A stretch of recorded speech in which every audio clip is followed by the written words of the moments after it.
দেশে গ্রীষ্ম পেরিয়ে বর্ষার ছোঁয়া লাগলেও উত্তপ্ত আবহাওয়া মরুর দেশ সংযুক্ত আরব আমিরাতে। মৌসুমের শেষ হলেও দেশীয় ফলের স্বাদ নিতে দুবাইয়ে রোববার হয়ে গেল ফল উৎসব। বাংলাদেশ বিজনেস অ্যাসোসিয়েশন আয়োজিত এই ফল উৎসব রূপ নেয় বাংলাদেশিদের মিলন মেলায়।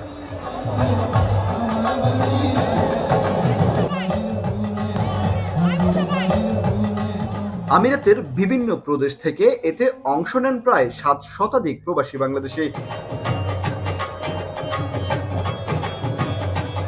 প্রবাসে বেড়ে ওঠা প্রজন্মের কাছে দেশীয় ফলের পরিচিতি তুলে ধরার লক্ষ্যে এই আয়োজন বলে জানান আয়োজকরা।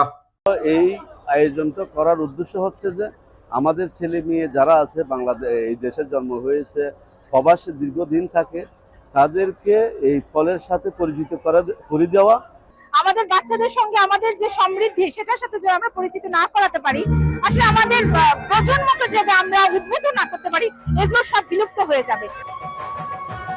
প্রায় ৫০ রকম ফলের প্রদর্শনী, দেশীয় ফলের উপর শিশু কিশোরদের প্রতিযোগিতা, নারীদের ফলের ঝুলি সাজানো ও অলংকরণ ছিল উৎসবের বিশেষ আকর্ষণ। উৎসবকে আরো রাঙিয়ে তোলে মনোমুগ্ধকর সাংস্কৃতিক আয়োজন।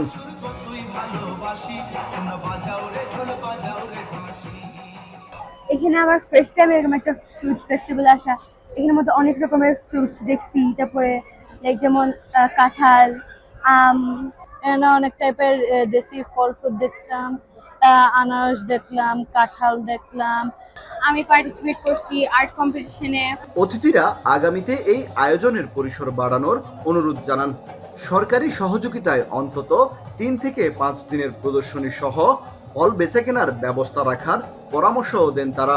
সিজনের পূর্ব মুহূর্ত থেকেই যেন আমরা একটা প্ল্যান করে একটি বৃহত্তাকারে সপ্তাহব্যাপী বা ৩ দিন ব্যাপী একটি ফল উৎসবের আয়োজন করি, যেখানে শুধু প্রদর্শনী নয়, বিক্রয় হবে। বাংলাদেশের সংস্কৃতিকেও কিন্তু আমরা এর মাধ্যমে তুলে ধরছি। একই সাথে বাংলাদেশের যে এক্সপোর্টের সম্ভাবনা, ইউএইতে বাংলাদেশের ফল রপ্তানির যে সম্ভাবনা, সেটা অবশ্যই সামনে বাড়বে। কাতারের পর সবচেয়ে বড় ফল উৎসব দেখলো সংযুক্ত আরব আমিরাতের দুবাই প্রবাসীরা বলছেন এমন ফল উৎসবের মাধ্যমে দেশীয় ফলের যেমন প্রচার বাড়বে দেশের বাইরে, তেমনি রপ্তানিতে থাকবে বড় ভূমিকা। কামরুল হাসান জনি, এখন সংযুক্ত আরব আমিরাত।